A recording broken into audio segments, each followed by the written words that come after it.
Welcome to Slow English Zone. Today, we have a story about broken shoes, burnt food, and a dream that refused to die. This is a slow English story designed to improve your listening and reading skills. We will practice everyday vocabulary and learn a powerful life lesson together. What happens when a poor shoe salesman decides to become a master chef? Will he survive the intense heat of the kitchen? Take a deep breath, relax, and let's find out. The journey begins right now. Leo lived in a world of old leather and dusty boxes. Every day, the heavy rain hit the windows of Mr. Clark's shoe store. Leo sat in the dark corner, polishing dirty black shoes. His hands were covered in black polish, but his mind was somewhere else entirely. He did not care about shoes. He cared about food. He dreamed of bright kitchens, fresh green herbs, and the beautiful sound of sizzling meat. He wanted to be a professional chef, but his reality was very different. "Leo, work faster!" Mr. Clark, his strict boss, shouted loudly. Leo's father also shook his head. "Chefs are for the big city, Leo. We are small-town people."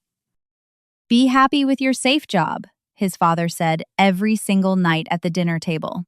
Only his little sister, Maya, believed him. She loved watching him cut vegetables. "You will be a famous chef one day," she whispered. Her sweet words gave him a tiny spark of hope. Leo wanted to prove everyone wrong. He wanted to show his father and Mr. Clark that he had true talent. He decided to plan a secret, grand dinner. He spent his entire weekly salary on expensive fish, rare spices, and fresh vegetables. He wanted to create a masterpiece. That night, he stood in his small, dark kitchen. He took a deep breath and turned on the hot stove. He was completely ready to change his life. But he did not know that tomorrow everything was about to go terribly, terribly wrong. The old kitchen clock ticked loudly. Tick, tock, tick, tock. Leo was incredibly nervous.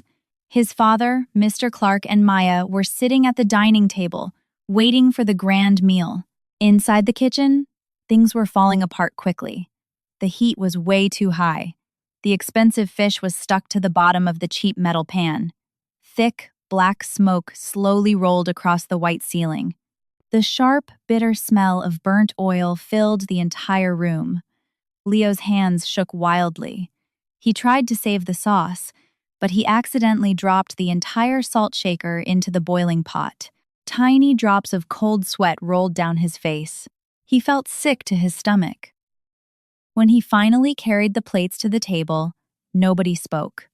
The silence in the room was heavy and painful. Even the clock sounded too loud. Mr. Clark stared at the black, ruined fish. He took one small bite, chewed slowly, and spit it into a napkin. He laughed a cold, cruel laugh. "I told you, Leo, you are just a shoe boy. Leave the cooking to real men." His father looked down at his shoes, completely embarrassed. Leo felt a massive weight crush his chest. He could not breathe. He grabbed his coat and ran out of the house into the freezing, wet rain. He walked through the muddy streets for hours. The cold rain mixed with his warm tears. He sat on a wet wooden bench, staring at his empty hands. He was ready to give up his dream forever, until, suddenly, a tall shadow stood over him in the dark. Leo looked up slowly. An old man with deep wrinkles and a long gray coat was standing in the heavy rain. It was Mr. Rossi, a retired cook from a closed local diner. "Tears will not cook the fish, boy," the old man said with a rough, deep voice. He did not offer any pity. Instead, he reached into his deep pocket and pulled out a heavy, professional chef's knife. The wooden handle was worn out, but the metal blade was sharp and shiny. "If you want to cook, you must bleed for it. You cannot sell shoes and serve dreams at the same time," Mr. Rossi said. He handed the heavy knife to Leo and walked away into the dark night. The cold metal of the knife woke Leo up. The next morning changed everything. Leo walked straight into the shoe store, placed his dirty apron on the counter, and quit his job. Mr. Clark screamed in anger, but Leo simply walked out the door. It was a crazy decision. He had absolutely no money left. His father was furious and stopped speaking to him. Leo sat alone in his freezing bedroom. He looked at his empty wallet. He looked at the sharp knife. He was completely terrified. He was entirely alone. But for the very first time in his life, he finally felt free. He took a deep, long breath and held the knife tightly. However, he quickly realized that surviving without a salary was going to be his hardest test yet. A new, dangerous chapter had just opened. Waking up at 4 o'clock in the morning is never easy. The town was pitch black and freezing cold. But Leo was already awake. He had no money for expensive fish anymore. He only had cheap bags of dirty onions and brown potatoes. He also faced a huge invisible wall. All the best, free culinary secrets on the internet were entirely in English. So Leo made a strict daily plan. While he stood in the cold kitchen chopping hundreds of onions, he listened to English podcasts on his old phone. Slice, dice, boil, steam. The voice on the podcast repeated over and over. Leo repeated the vocabulary out loud. His eyes watered endlessly from the strong onions. Painful blisters formed on his tired fingers. His back ached terribly, but he did not stop. He read English stories about famous chefs. He translated complex recipes word by word. Day after day, week after week, his knife moved faster. His English vocabulary grew stronger. The cheap potatoes turned into golden, crispy perfection. He was building a solid foundation in the shadows. He started selling small boxes of hot soup to local construction workers to survive. They absolutely loved his food. His confidence slowly returned. He felt unstoppable. He was finally making real progress. But then, one rainy Tuesday afternoon, the postman knocked loudly on his small door. He handed Leo a thick, elegant white envelope with a shiny gold seal. Leo's heart skipped a beat. Everything was about to turn upside down again. Leo stared at the thick envelope. His hands started shaking as he gently tore it open. It was an exclusive invitation to the National Culinary Clash in the big capital city. The grand winner would get a full international scholarship. He could not believe what he saw.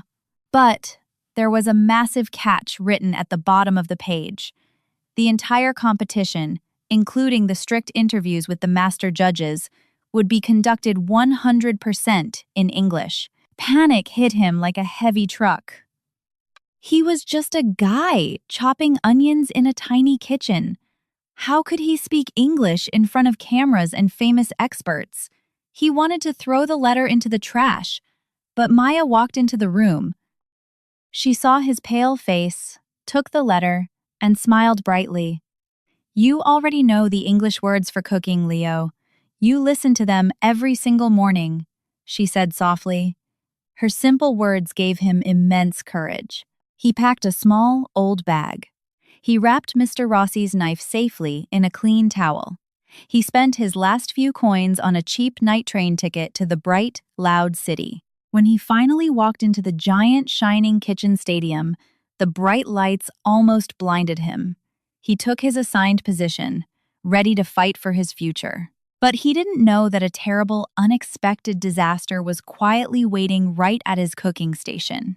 The loud bell rang. The competition started immediately. Leo reached for his stove to boil water, but nothing happened. He turned the dial again. The gas was broken. His stove was completely dead. Other chefs were already frying meat and boiling rich sauces. The beautiful smell of expensive spices filled the stadium.